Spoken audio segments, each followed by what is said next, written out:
We're live. What's going on, everyone? I'm Chris Baker. And I'm Ty Backer. Welcome to episode 135 of Behind the Toolbelt with TC Backer Construction.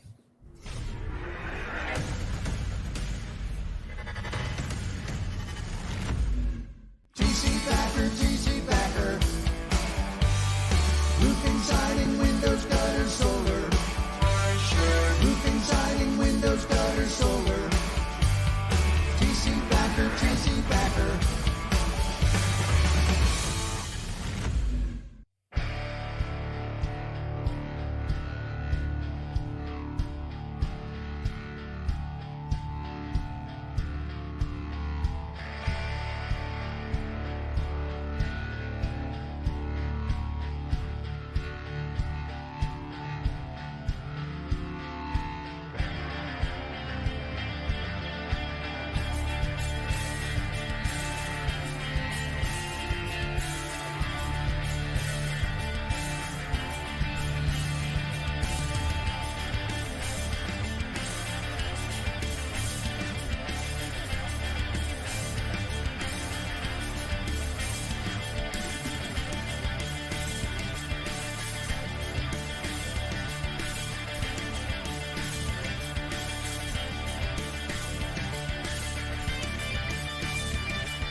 Behind the Tool Belt is sponsored by Lead Scout.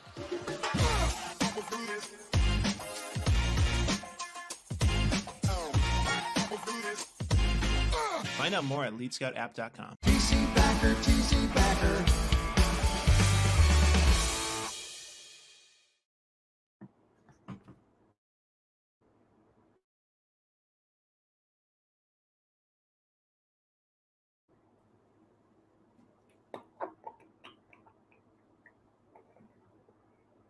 It's all good. Negative. There we are. There we go. TC Backer family.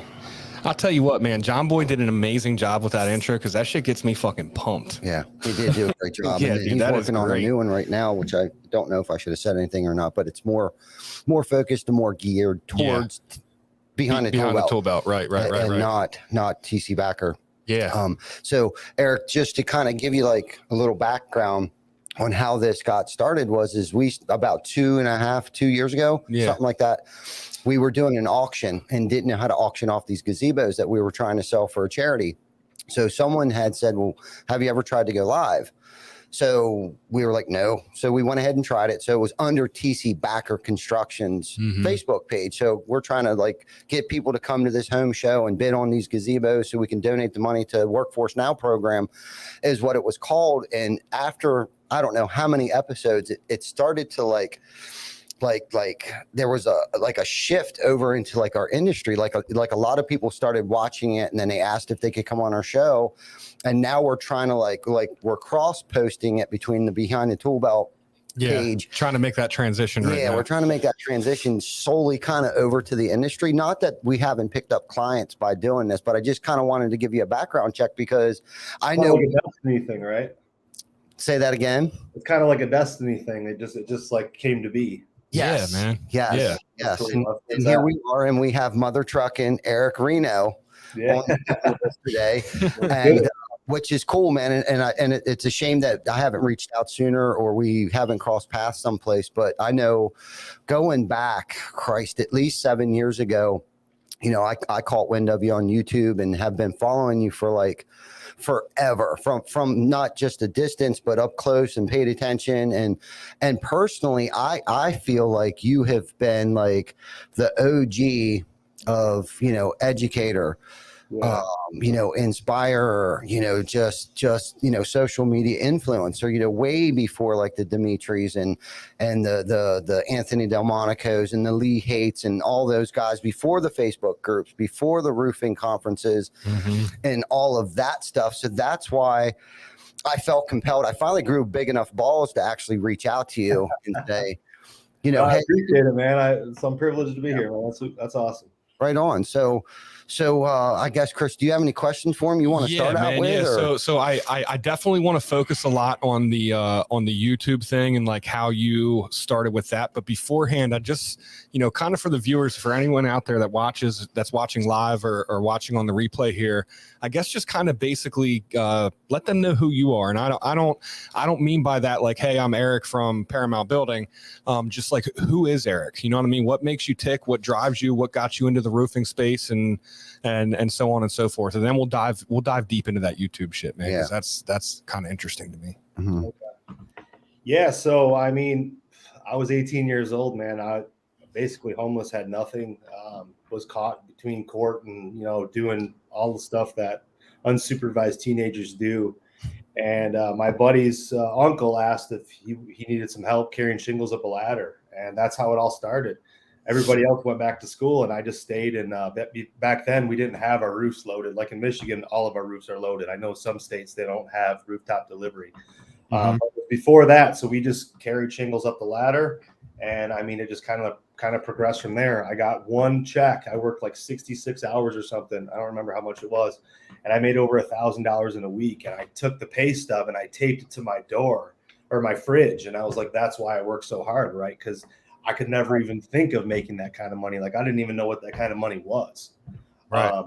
And that was it, man. I was hooked. I was hooked into this game. And then I seen what he did, and he had a house. I mean, it was just a small ranch, but he still had a house. He had a decent truck, and all that stuff has been so far out of reach for me that I was like, well, if this guy can do it, there's no way I can't. And it's the domino effect from there. It's the growth and the passion to push. And now that I have 4 little girls, like giving them everything that I never had an opportunity to have. Yes, sir. And in this industry, it's something you can do. It's not far away, so that was really my motivation to do this and to get started as far as in our industry. Right. That's cool. So Yeah, what was that? Your uncle? Your uncle? Yeah, my friend, one of my brother's friend's uncle. So okay. He was a subcontractor. He was just getting started, moved here from, I don't know, the South. And so that was it. Yeah. So he's the one that inspired you. You liked what he had. You wanted what he had and all that good stuff too. I think we all have kind of a similar story like that where we saw something or really maybe we didn't really have anywhere else to go. At least for me, I really didn't have anywhere else to go. And the roofing space kind of found me. Mm-hmm. And, dude, I've been so blessed with it. And like you said, I mean, if it's been the vehicle for us to do so many different things on so many different levels, not just the roofing space, but for our community, for charities and all different, right. All different kinds of stuff, and I was inspired by a gentleman when I was younger. And I worked for him. We were stealing tools out of my dad's garage so we could actually do the jobs. I really think that's why he wanted me to work for him, because my dad had a garage full of tools and stuff like that. So every morning we would hit up my dad's garage, grab what we needed, loaded it on his truck and go to work for the day, even though I didn't know shit. But I kind of thought, okay, well, the guy needs me. But I didn't. Looking back now, I realized why he really wanted me to work for him. Yeah, so. that Bob loved that, man. Yeah. Bob probably loved walking around with his tools every day. Seriously, God, I used to get my ass beat all the time. That was just the begining of it, probably. Yeah, more towards the end of it. That's awesome. Yeah. So good stuff, man. I mean, we all had to get our start someplace. So how long have you been in business with Paramount? 2010. 2010. Oh, awesome. Okay, so about 12 years now, I guess. Yeah. So I mean, I started it as a subcontractor company. I didn't really know I was ever going to grow like a good sized company. I just planned on. I thought, as each step you take, you think that's where the money's at, right? So when I became a sub, I was like, shit, I'm making $2,000 a week. I mean, how's it better than this, right? So I didn't start really grinding Paramount out for, maybe 5 years after that until I really understood like the game and what was happening. Yeah. But yeah, it's been incorporated since 2013. Gotcha. Yeah, 2010, man. That's a scary time to take a plunge like that. You know what I mean? That's fresh off of the big housing depression and all that kind of stuff, and the economic thing that we went through back in 2008 to whenever you want to say that ended. But that's a weird time to take that leap, man. Yeah, weird or the stuff. best time. Yeah. What's your most proud moment in business? Ooh, that's a tough one.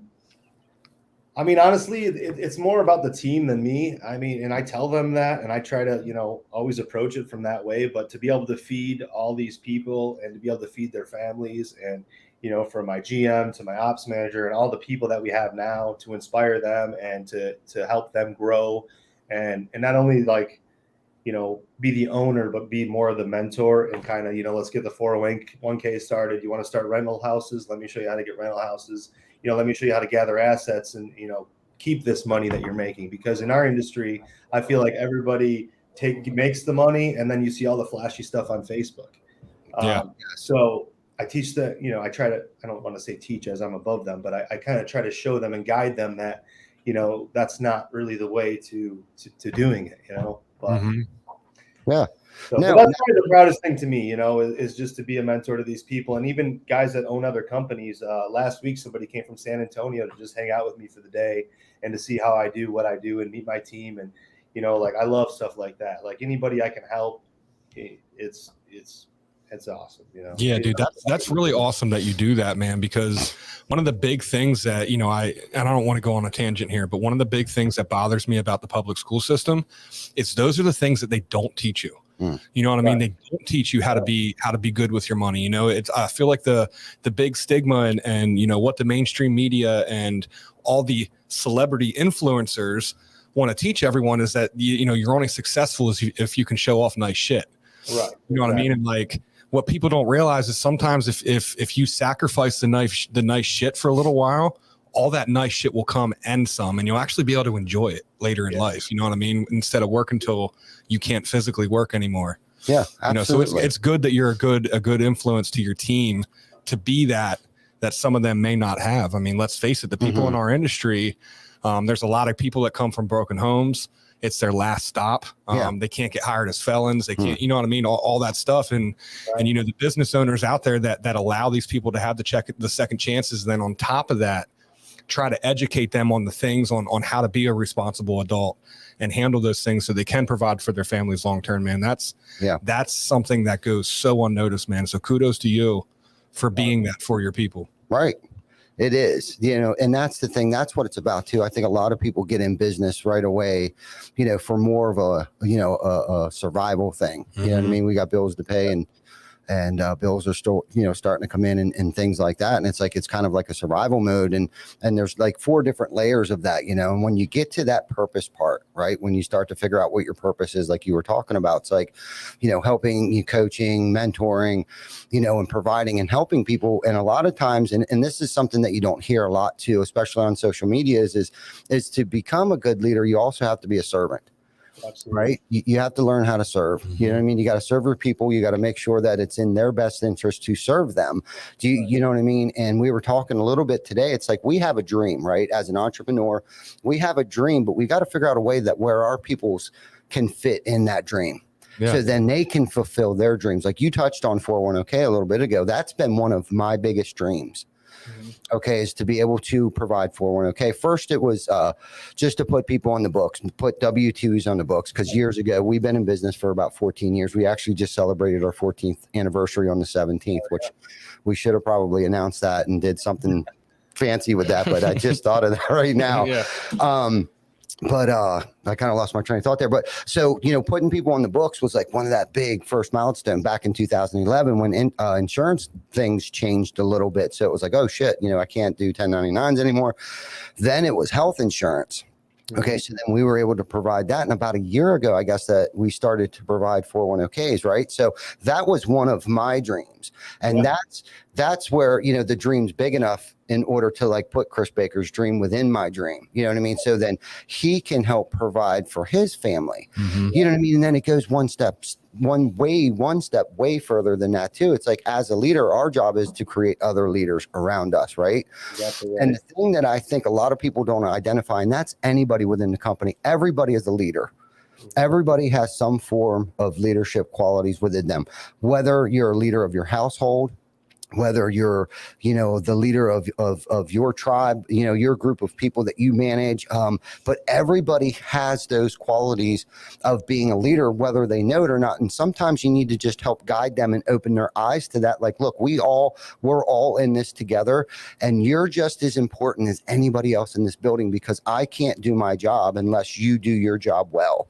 Right. You know what I mean? And when you can start giving them, like, painting that picture for them, like how important they are, and letting them feel like, they are a part of something big and something historical. Like we're making history here, man. Like, we really are. And Chris, you touched on it earlier today, that like when you come to work at TC Backer, like, we do extravagant shit for our community, right? We don't do it for notoriety. Some stuff that we put on social media just because you can't help it because you're going live. But there's a lot of other things that we do. You know what I mean? And that has helped our culture so much, to pull everybody together, to take off the day before Thanksgiving. We're going to go and serve over 700 people Thanksgiving dinner. You know what I mean? That's our tribe. That's our team in there, all pulling together. Like it takes a village to deep fry. I don't even know what it was, like 80 turkeys this past year on Thanksgiving. Like, it took all of us to do that. Yeah. No, that's great, man. That's what it's all about. They say the biggest level of evolution is contribution. So, and as you get older and smarter, you learn what that really means. It's not all about yourself. And, that's another big thing in this game, that, the owner is way up here and everybody else is down here, and they treat people wrong and they don't pay them. And you see all the drama going on Facebook and, everywhere else. And it's just like, I don't know, Yeah, and Ty, I want to add real quick to this. Like you touched on, we don't do these things that we do for the community for notoriety, and yes, they do get shared on Facebook and stuff. And a lot of that, I think, at first we didn't do that, man. But you remember, Deshaun Bryant was like, he was on, I think it was on our episode. He's like, you're not being humble, you're hiding. You know what I mean? And the reason why it's important to make sure that we put these things out there is because, number one, you touched on it, Eric. There's a lot of negativity that's shared. You know what I mean? People feed on negativity. And if we can fill at least our local community's Facebook feeds with positive shit, people only want to know that you care about them. Right. You know what I mean? That you give a shit about them. And if we can allow our community to see that we're not just out here to collect a check, we legitimately care about your project, we care about your biggest investment, and we care that you have something to fucking eat over the holidays. You know what I mean? That we care that you have some warm clothes to wear over the wintertime. I mean, you go through our hometown and you're going to see more people in backer gear that don't work for us than you will people that work for us. I mean, we hand out shirts. Awesome. You know what I mean? But there's a reason why it's important to get those things out there, because the community needs it, man. They need to see the positive stuff's going on. And, I don't want somebody to call us up and say, hey, I want you guys to do our roof just because, my neighbor told you that we do a good job. I'd rather have someone, drill us and be like, where does our money go? Well, okay, it's going to help put a roof on this veteran's house that he doesn't have to pay for. It's going to help feed 700 people this Thanksgiving. It's going to help donate money to the Workforce Now program so that kids can learn that they don't have to go $60,000 in debt in order to have a good education and have a good job. You know what I mean? Like it's all these things that we do that's what makes us different. When our salespeople go knock on the door and they say, what makes you different? Because let's face it, dude, a lot of people can bang shingles. A lot of people can put the same fucking roof on. No doubt. There's a couple certified master elite contractors around here that can probably do a good job. But what makes us different is we're not going to go buy boats and jet planes and all this shit with the money. We're gonna invest it in the community. You know what I mean? We're gonna help people out in need, and we know we're gonna build the community up around us. So that's what makes it different. That's great, guys. That's awesome. Yeah, man. Yeah. So that's okay. So what have you been doing for the past? I don't know. Christ, it's been a minute since. I'm going to jump right into the YouTube thing, bro, because that's what intrigued me most. Like, okay, so like all of a sudden, like I'm able to watch you at least once a week with a new video, or sometimes even daily and stuff like that. And then all of a sudden, you kind of just dropped off. You know what I mean? Was it? And I guess I'm curious to like. Was it something like you were before your time? You got burnt out? Did you get busy with other things? What happened there, bro? I think it was just a little bit of everything. Like, when I did it, I loved it. And I really, really loved, helping people, and all the calls and messages that I got, saying that, thank you so much for motivating me. Now I've just, moved my family into a house, and we were stuck in an apartment, and all that stuff was awesome. There's a few different things, like, for myself personally, with this kind of thing, like, I didn't want it to change who I was. Like, I didn't want it to change, like, my authenticity and everything. Whenever I posted a video, I was like, this is as real as it gets. I don't care, how it is or what you think about it. This is actually how it's done. And this is real. And it became almost like another job, where I had to, make sure that I'm doing it, that I have content, that I have something to go with it. And then it seemed like, there was all these other people that all of a sudden came out of the woodwork that weren't really doing it right. They're posting videos from a desk, and I'm walking 12s, like, showing you how this claim works. Like, this is what I do. And then I don't know, like, once it got watered down to where it was like the point, I don't know. I think personally, it was just, I didn't want to change who I was, right? I didn't want to change who I am, the dad I am, the husband I am, the person I am, by, going on stage and talking and like feeling like, I'm different, because I'm not. And then as far as from a business standpoint, making another job on top of everything that I'm already doing. But I would like to do it again, honestly, now that I'm at a point where my company is kind of more self-sufficient. It's a lot larger now. I'm a lot smarter now. If I watch my old videos, I'd probably be like, oh, there's better ways to do this.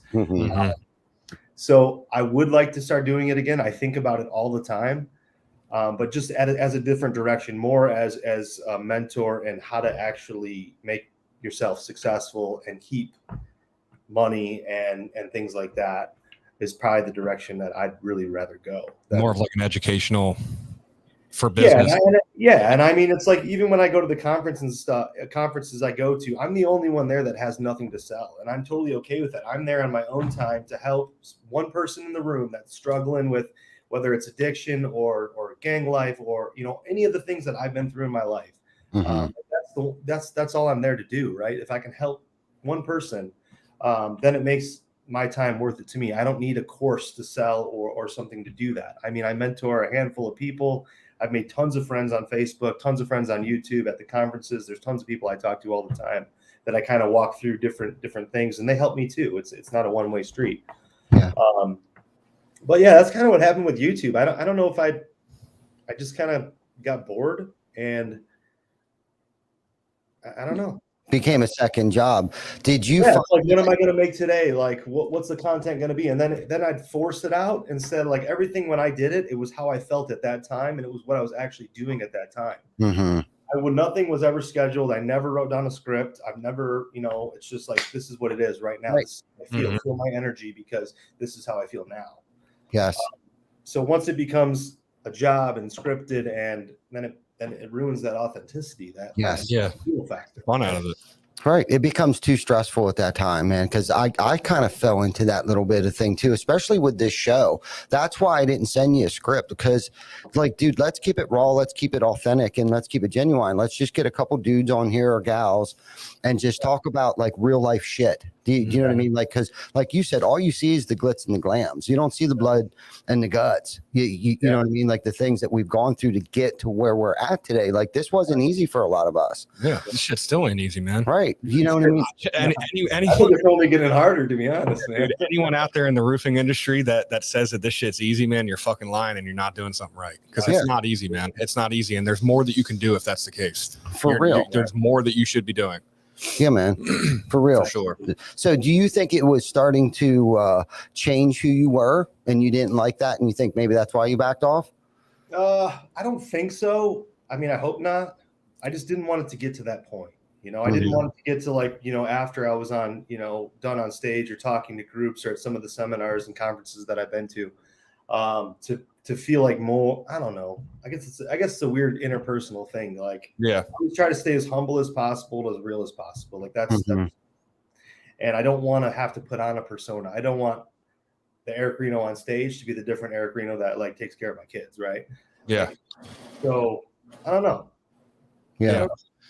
really don't know really what it was. It just, the time ended and I felt good about it. It wasn't right, and only you know that, what I mean? And I know, speaking for the two other guys that do this with me here, if it would ever get to that point, I think that we would all know that that's coming. You know what I mean? I can't ever see it getting to that point just because of where we've taken this to. But at the second that this becomes not fun and it becomes an extra job, because we don't get paid for this shit. None of us on the clock. This is our little garage band and shit. And speaking of which, Chris Markey, we got merch now. We finally got some merch. We got some behind the Toolbelt gear. So at some point in time, we did talk about maybe doing an episode of like trivia or something like that to try to give some merch away or give some gas cards away or some shit. I don't know. Just have a trivia question during the podcast or something.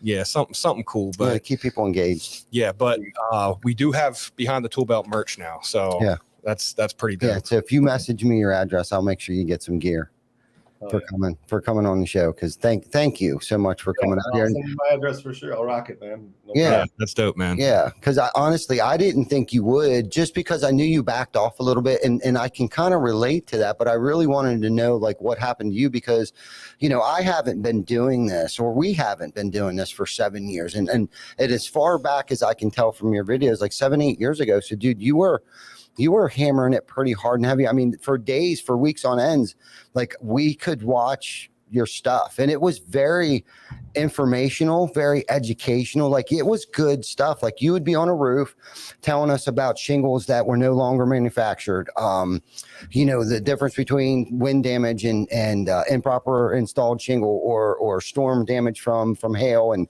like all kinds of stuff. And you would take us through your shop, and you would introduce the people that worked for you and what they did, and all kinds of stuff. And about 3 years ago, you had an episode where you were talking about cash isn't king. Like that whole thing, cash is king, is bullshit. Yeah. I guess leading into that, has your mind changed about that? Let's talk about what that episode is. If you can remember, your punchline to that. Let's get into that a little bit here. Yeah, it kind of goes along with the same thing as Facebook being, the highlights of everything. And in this game, cash, we all get paid in cash, sometimes allegedly, right? Like there's a lot of veterans that don't want to pay on the books or whatever the situation is. But as far as growing wealth, right? Like once you get to a point where you pay your taxes and you're happy to pay your taxes, right? A lot of people try to not pay taxes. When you pay your taxes, the bank will give you anything you want, right? You create leverage. Leverage is the name of the game. So cash and leverage are kind of two separate things, unless you unless you want to just pay everything with cash. And after accumulating cash, right, you're doing cash jobs. Eventually, you're going to be having $100,000 in the mattress. And what do you do with the $100,000? How are you going to get rid of it? There's only so many vacations and places you can go. If you really want to leverage the income, you pay your taxes. Your tax guys, your accountants, your CPAs, and this is where my heart really is teaching this stuff. And there's whole life insurance plans. There's so many different options, 401k and Roth IRAs and all this stuff that you can put money in that actually makes money back, right?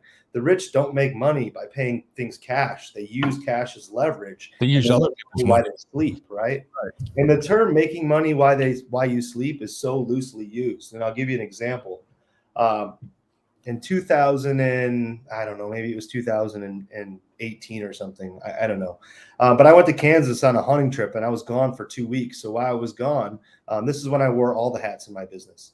I put my crew on a big condo complex, right? It was a multi-six-figure job.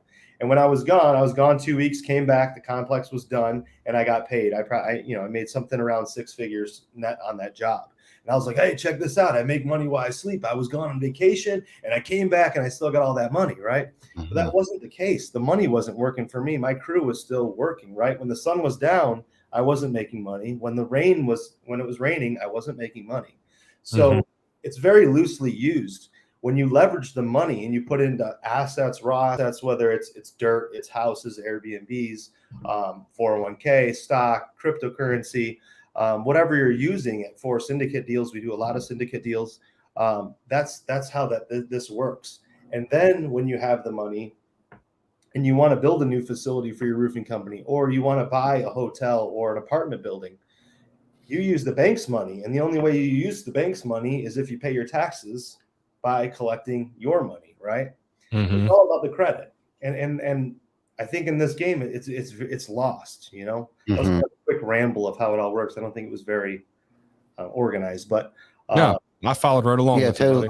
that's kind of what I meant by cash is not king. It's all about credit and leverage, you know, Yes. using what your hard-earned work to build a foundation for your future. Mhm. My mentor explained it to me as pillars. Like you've built a foundation with your roofing company. Now you create pillars that make money, and then you can actually put the roof on it, which would be freedom. It keeps all the rain, it keeps all the problems out. Everything that's not inside that roof will be safe. So Right. why do we do this? Like, honestly, why do we open roofing companies, electrical companies, grass cutting companies? And it's for one thing, it's for freedom. We want the freedom, right?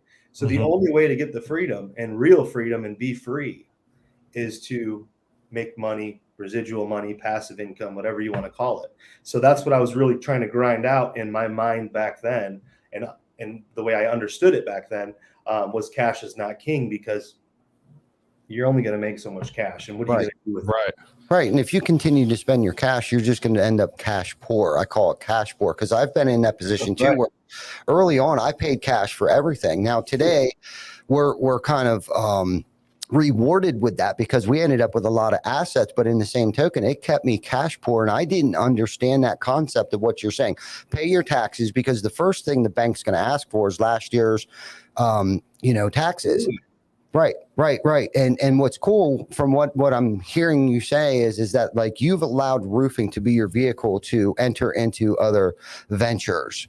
Right. Okay. So tell us about some of these other ventures that you've gotten yourself into because of roofing. Okay, cool. Yeah. So my most proudest one is my little brother, Zach. And this video was called Know Your Destiny, or How to Shape Your Destiny. And he was going through a really hard time. And he was getting a lot of child support taken out of his check. Now he was in his early 20s, and he didn't really have anything left. So he was he went to States for welding, and then a big company picked him up for welding. And by 24, he was running the entire shop floor, making six figures. Like he was really doing it. So he went through this bad time. And he's like, hey, I just want to do this on my own. So with a small loan, I didn't have the money I have now. We started Dynasty, and we started out of his garage at first. Then we rented a little quarter of a shop, and then we rented half a shop, which was like 12,000 square feet. And now we have a 33,000 square foot facility with 9 cranes in it. And we just got another machining facility that's 22,000 square foot. Wow. We're doing work for big players, big aerospace, military, all that kind of stuff. So, excuse me, it's cool. So Dynasty is awesome. We really rock it. And the cool thing about that is there's no ceiling to this. You know, it's not roofing. You can only do 250 million or whatever. This is exponentially huge. Yeah. Whole nother level. I don't know if I'm allowed to say the people we work with. I don't see why not, but Elon's companies, the big three, U.S. Army, all that kind of stuff is what we really do. So it's cool. It's really cool. Yeah. All the rental properties, I still have all my rental properties. I built a Whole Foods in Grand Rapids, Michigan. So that was through a syndicate deal. We all put in money. We bought an old strip mall. We moved in a Guitar Center, a tropical smoothie cafe, a powerhouse gym, and then Whole Foods came and said, "Hey, we want to buy the main property." So that's been about a 2-year grind, building the Whole Foods and getting that ready. But that will sell for about $19 million. Wow. So it's cool, and this is all the stuff that you can't do. I mean, maybe you can do it with cash, but I don't see a way how to do Dude, it. that's a lot of cash. Dude. There's never that much cash. Right. So for people to do that. So it sounds like you've gotten into some commercial real estate and some residential real estate. Let's talk a little bit about maybe leveraging, like how did you build your portfolio for your rentals? Like, did you leverage them? Like give us the whole download on how you accumulated more rentals. Okay.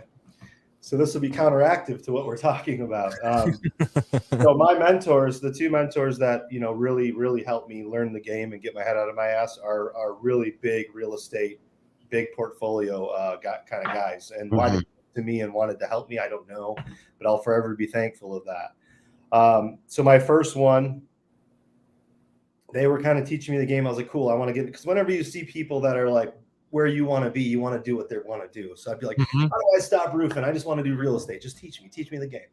So I went to a house in a lower class neighborhood, and the lady's like, hey, this is my mom's house. She just died. I was there for a roofing estimate. And I just want to sell the house. And she was a hoarder, and there was shit to the ceiling. And I was like, well, what do you want for it? And this was 2016. And she's like, I don't know. I was like, how about 12 grand? I'll clean the rest. I'll do the roof. The ceiling, the drywall was coming down. And she's like, okay, I'll do that. So I put in 34 grand in cash and redid it. And I rented it. It rents for like $13.50 a month. And I've had it since then. That was the very first one. And then my mentors they'd come across the deal and they'd be like, hey, I don't want this one. Do you want it? So then I would keep building it that way. So, and it just, once it's like your roofing business, once you're in the game and people know that you know it, like people will come to you with the deals, so you're not really like on the MLS, you're not on Zillow or seeking out opportunity. It kind of knocks on your door, Right. So that's kind of how that went. And then, the commercial real estate, we own the two buildings for Dynasty. We own, the Paramount building and then the building next door. And then, a couple other facilities. And the commercial's cool because the tenants don't trash their shit. They keep it nice. It's their business. And they upgrade it at their cost. Yeah, that's a good idea there, man. Yeah. So makes sense. Yeah. So I just put all my real estate, all my residential real estate, my apartments up for sale just because the market's so high right now. And I don't know a dime on any of them. So I'd really like to start a finance company. I want to finance my own jobs. So we're putting that together right now and trying to get the app and get all that stuff together to where we can be the bank and we can, take the green guy or the EnerBank contractor fee off for ourselves. So that's kind of the next venture of what we're kind of trying to do. Okay. So that's really awesome, man. Start out with, this is my last ditch effort. I'm going to, go bang some shingles because I don't have anywhere else to go to, helping your brother live his dream. Yes. Owning all kinds of commercial real estate properties, multiple investment portfolio things. That's awesome, dude. That's the American dream. Absolutely. That's literally the American dream. That's what people come here seeking. That's the freedom of opportunity, man. It's, if you want to go get it. Right. It's here, man. And you talk to anybody from other countries and they're just so proud to be here, And Americans are, not all of us, but I don't know. Yeah. So what kind of advice would you give to not necessarily a business owner starting out, but anybody that's in, and I'm just going to use the roofing space because that's what we're all probably most familiar with. What advice would you give them for like what we have out in front of us right now with the economic climate and stuff right now? Like what should somebody be looking for? Or what advice would you give them right now? Yeah, you got to grind it out. And, I tell the people every time I speak at the conferences too, it's like, there is no silver bullet. Nobody here is going to give you a silver bullet. It comes with time, experience, and just pure hustle, right? That's how we've done it. We've all missed family birthday parties. We've all missed, things we wanted to go to because we had to run back to work because we had to build this company. But at the end, it will be worth it. If you just do it right, you focus. And again, paying the taxes and understanding the law and how that stuff works pays itself in dividends. But be patient. Patience is a big thing that people, you want to go from 0 to 100, right? And that's where people really get bit. They do a few jobs, they get 100 grand in the bank, they owe the distributor 80, but they're going to spend 60 on something sweet to, Tesla to drive around and make videos in for Facebook Live. Right. And that's not the right way to do it. Just, patience. Yeah. Patience. That's good too. And I like how you brought up too, man, that it's not easy in the beginning and missing the birthdays and maybe the first. It's savage. It's the grind, man. It's right. We've all bled. Yeah. And I don't think a lot of people talk about that either, man, because, my mentality is 7 days a week, if that's what it took, 12 12 hours a day, sometimes even on a roof myself, and going back and working 6 more hours, in the evenings to send out estimates, pay bills and things like that. And that went on for a while. And, it's tough. And it's like the only thing you see nowadays on Facebook, it's like you see a lot of these roofing companies that have been in business for 2 years, they made $5 million and it's all this glitz and glam and everything. But it's like a year after that, you don't see them anymore. Right. You know what I mean? Because everybody's got this mentality of like work smarter, not harder. And it's like, no, fucking work. Yeah, grind it out, man. Work. Did you install before you opened your company? Oh yeah, man. I've been an installer my entire life. I think that makes us a different breed, honestly, man, just because we know the grind. Like, I remember not being able to go to sleep because my fingertips are so raw from grabbing shingles where you got to put Neosporin or Vaseline on the end of your fingers before you go to bed. Like, that's the shit that, like, builds the scars. Like, the scars make you more, I don't want to say invisible, but it teaches you, right? It backs you into the corner to where it's like, man, I don't want to do that again, man. I got to find a way to not do that, but, make this a longevity, like a long-term thing and something to actually be proud of to where people, like your company, people want to wear your name on your back. I always I call them our colors, the blue, the black and the green. Like when you're wearing our colors, you act like the way we act in the office. I don't care where you wear them, but it comes with pride. My kids wear those to school and there's teachers that wear them in my neighborhood. So yeah, like the company pride and just the respect. But yeah, I think grinding in the beginning and having those late nights and carrying the garbage cans full of, it was way before equipters, carrying garbage cans, the brute garbage cans full of shingles and the old cedar roofs where you'd have a 20-foot pile of trash. You had to climb up. It looked like you were never going to finish. Absolutely. Headlights in the driveway just to see the dumpster. That's what it was all about, man. Absolutely, man. Are we going to get it done? Did I bid it right? How am I going to come up with money for the guys at the end of the week and go without pay so you could pay your guys, pay the distributor so you can keep that ball rolling? And again, I'll go back to like not enough people are talking about like that actual grind. Like if you want to be in business 10 plus years, this is what I did the first fucking 5 years. Yeah. Like I killed my fucking self. I was away from my family. We didn't go on vacations. Sometimes I was wondering if we were going to have heat in the wintertime or have air conditioning in the summertime. And honestly, that's all I cared about. You know what I mean? I was out in the sun all day long, man. I worked my ass off to make sure that AC was on. Same thing in the wintertime because we work all year up here in Pennsylvania. And, I would work all day long out in the cold and I worked to keep the heat on and food in the refrigerator. Really, that was the bottom line. And as long as we could do that and everybody got paid, dude, and still even sometimes today, there's sacrifices as entrepreneurs and business owners that we have to make sometimes from our family or whatever that might be. We have commitments and obligations to our people and our people for us come first and foremost. It's our people, then our clients. You know what I mean? Because if we treat our people good, they're going to treat our homeowners better. That's the key. And that's another thing I think is lost a lot. Your team is a reflection of you. I can only sell the jobs. I can only install the jobs. I can only navigate my department or whatever position you hold, right? Somebody else is the person, around you or your team around you has to be able to do the rest. Right. So you get what you put in. I mean, it's, Yeah, absolutely. And they're watching you. Your team's watching you too. They're only going to catch what you're putting down. You know what I mean? They're not going to necessarily do what you're telling them. They're going to watch what you're doing. You know what I mean? So I grew up in the thing where I needed to be the first one here and the last one to leave. Yeah. You know what I mean? Now they're telling me to get the fuck out of here and go home because you're getting on my nerves. You know what I mean? When you can get it. Right. Yeah. Right. Yeah. So you can get it to that point. And I'm not saying, okay, we've arrived, but that's a good place to be. But it didn't take 2 years. It didn't take 5 years. It took a minute. And I don't know at what point in time that actually started to happen. But I worked. Yeah, I had to work. It didn't come easy. And there's no chapter in any of the books that I've ever read, that talk about that give you all of those ins and outs and the things that might happen and just it's stressful. I mean, it was very stressful. And Baker was here. Well, how long have you been here now?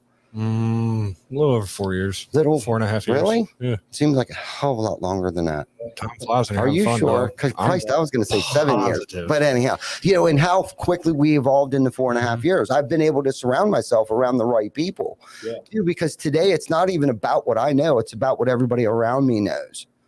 Yeah. The good thing is when you carry that kind of stature, it's like people just come to you. Like, you don't have to put out hiring signs or anything. It's like they want to come work for you. Like, we heard about this, or we heard about you, or one of your team members. Like, we want to be a part of this culture. We want to be a part of the culture, right? Mm-hmm. Yes. And the culture is like another loose word. Like, oh, we got great culture. We all drink together, and we have a weight room in our office and whatever, But it's like the culture is not that. It's everybody that's blended to accomplish one goal. And the goal is whatever's the greatest good for the company. It's not about the best thing for you, the easiest thing for you, what gets you to go home early.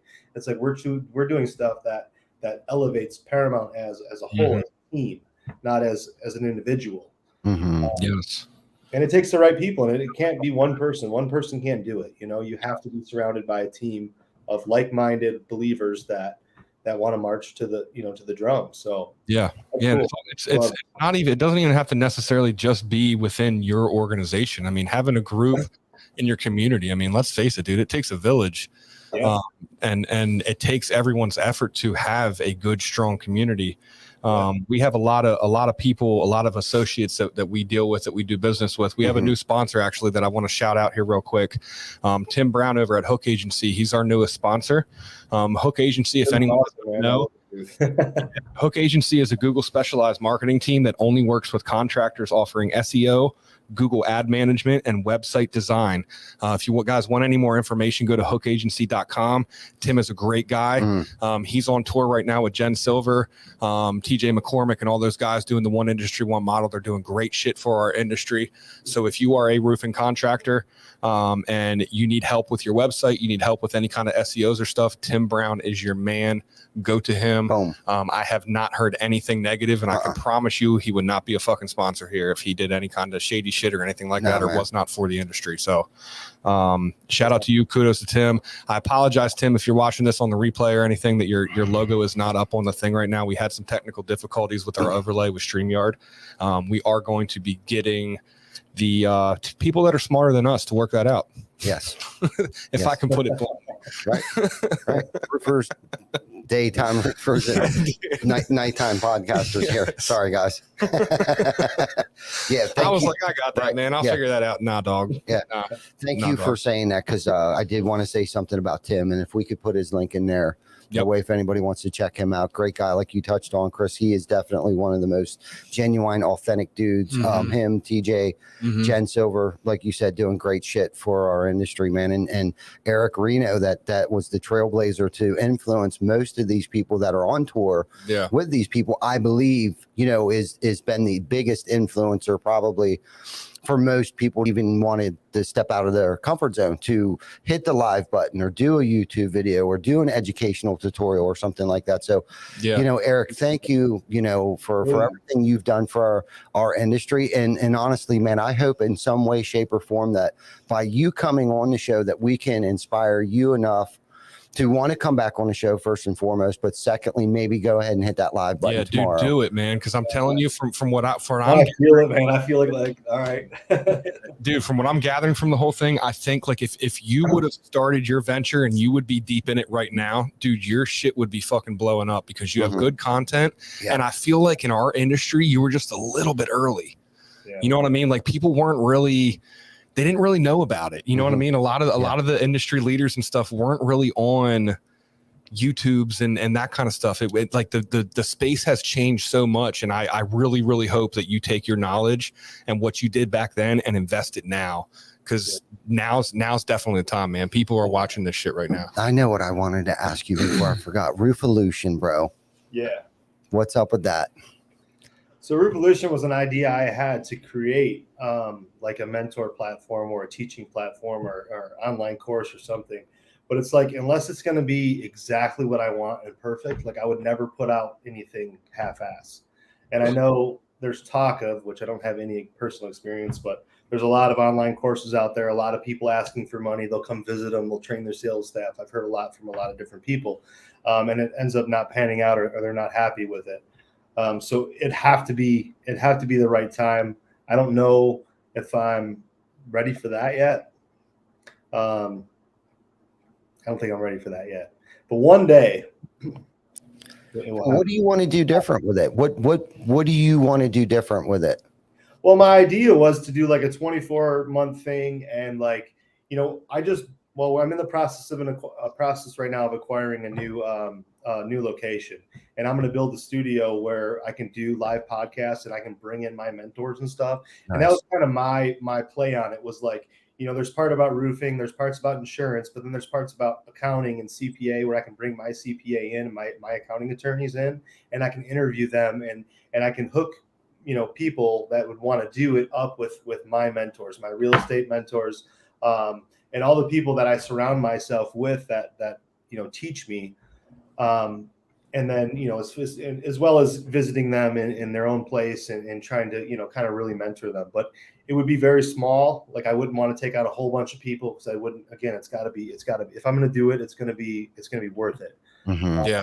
But yeah, that's what I want to do. But I plan on doing this whole podcast thing, kind of very similar to what you guys have going on here. Once I get the location built out, you know, I just want to be able to. I'm not a big techie guy, you know, so I want to just go in and all my shit works and I can just hit live. And good luck, dog. Somebody in the studio controlling it, and right. I'm sure that's what you guys got to do too, right? Yeah, we got Vic behind the scenes that every now and then he'll come out here a little bit, but we gave him a mic back here, that way he can chime in every now and then, because there's so much that goes on behind the scenes between Baker and what Vic do and John, and now we hired we're mentoring Azra, and he didn't know what he wanted to do, but he knew he just wanted to come work here for us because of the culture. Okay, believe it or not, this kid heard about us and was like, God, I want to work for you guys. That's what I was saying. Yep. Right. So we brought him in, and it was like, look, I don't want to just put you someplace. Like, let's kind of bounce you around and see where you kind of settle in at. So what happened was is John, who's our marketing and sales director, he's been his sidekick. So John's got him, you know, working on doing little clips in YouTube and making reels and all kinds of stuff. And I don't think he had any background in that, but he's picking things up so quickly. He likes it, man. Like, he recently did a video with Chris doing, and his voice was overlaid on a video of our food drive that we did most recently, man. And Chris, the way that he like cut Chris's voice out of one of our podcasts and added it to a totally separate video was mind fucking blowing. Yeah, dude. Like it was good. Like, and he didn't go to school for this. Yeah. You know what I mean? It's like we just gave him right. We gave him the tools, and there he is. He's doing it. Yeah. Right. Yeah. The shit is not easy though, man. It's not easy, Eric. So I commend you, and I definitely encourage you to do whatever you got to do it, because if you can figure out a way to do it that it's not stressful for you, the shit is fun, man. And I know you got a lot that you can add to the industry for sure, man. So I definitely encourage you to figure out what that is.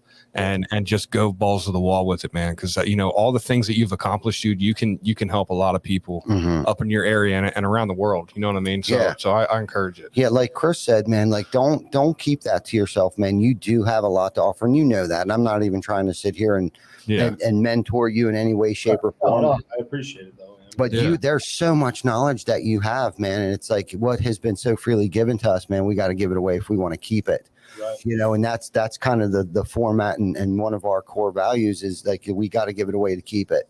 You know, and that's why we do what we do. And dude, you have so much knowledge and can be a great mentor and a great educator, and whatever scale you want to do that on, whether it's locally or globally or with our industry, man.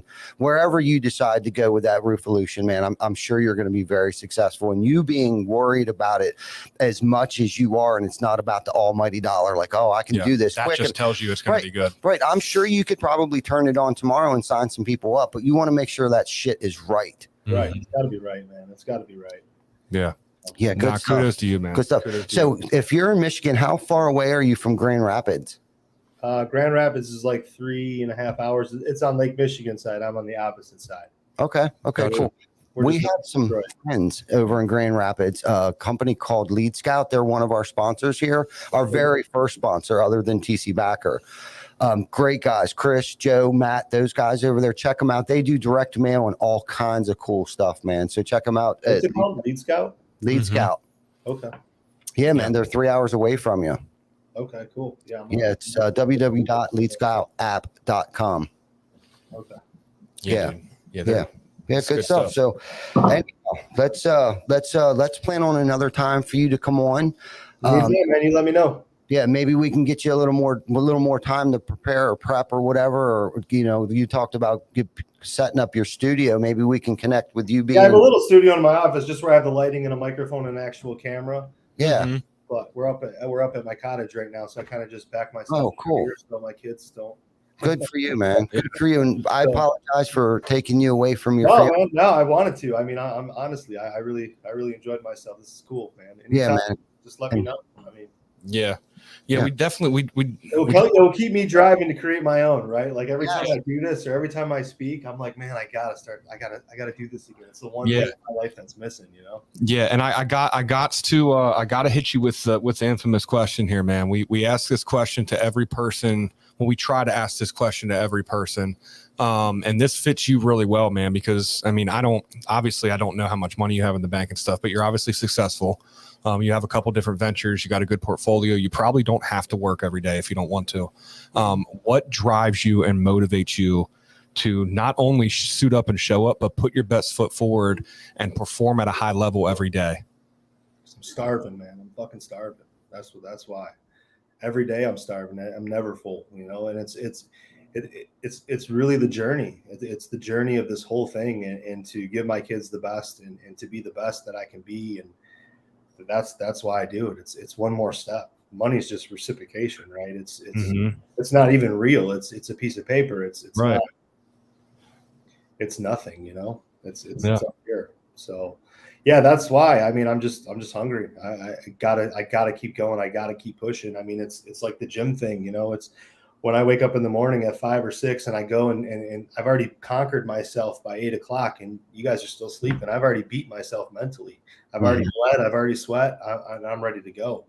So that's kind of the mentality of why I do what I do. Yeah, that's a great answer, man. That's a great answer. I'm going to use that, man. I'm fucking starving. I'm fucking starving, man. Like you got to look at it because as soon as you get comfortable, man, the minute you get comfortable, everything, because everybody's looking at you, knocking on your door, right? Like they're waiting for you to trip. And when you trip, they're going to start kicking your ass. And I don't have the opportunity to do that. Yep. So that's good stuff, man. I had my own enough time, Right. So I don't need it anymore. Seriously, I'm getting a shirt. Hashtag right. I'm fucking starving. Right. Well, even when you're at the top of your game and you're at the pinnacle, man, I mean, you can't stop. Because I like to refer to a lot of, I'm a sports guy, right? So I love sports, all sports. And for professional sports teams, so actually it doesn't even have to be professionals. When you're the best, when you're the champions, right? You got to understand that when you play everyone next year, you're going to get their best every fucking week. Every time. Every single time, because they have you circled on their fucking calendar. You know what I mean? When you're the best, you got to stay hungry. You got to figure out a way to be better. Even when you're the best, you got to keep being better because someone is constantly, like you said, man, they're constantly waiting to knock you off that high horse. Constantly. Yeah, I tell my team too in our team meetings, like, we drop the ball on a job or whatever, we'll always make it right. Whatever, whether it's communication, something got damaged, shit happens. It's not when it happens, it's how you take care of it. But I tell people, with all the reviews and the reputation that we have and the name that we have around town, we are Tom Brady. We can't throw a bad game. We throw a bad game, we get criticized. Derek Carr throws a bad game. Well, it's like, he'll be better the next. It's Derek Carr. Yeah. Right. We don't get that. We don't get that. We got to throw bombs every single time. And if we don't show up, they're going to call us out on it, just like we do the sports players. You elevate yourself to that level. You got to hold yourself to that level. You got to hold yourself accountable to that level. Yes. So, you got to play hard every day. You can't get comfortable. Absolutely, man. I like both your analogies. That was good stuff right there. You a Wolverines fan, man? Yeah. Yes, sir. Go blue, baby. Nice. Yes, sir. Oh yeah. I figured, and I didn't know if you were just doing it because Tom Brady's the GOAT, or if you maybe were throwing Michigan in there. I hope he has at least 10 rings by the time he retires. I don't know. Man. Yeah, I'm a Cowboys fan, but I love me some Tom Brady, man. That's alumni. No Yeah. Play fantasy? Oh yeah, I'm in like 6 different leagues, dude. I run. I'm a junkie too. I can't wait for the draft. I've been watching and listening to this podcast for fantasy football. I got 4 weeks till my first draft, and I can't fucking wait, and I'm so unprepared.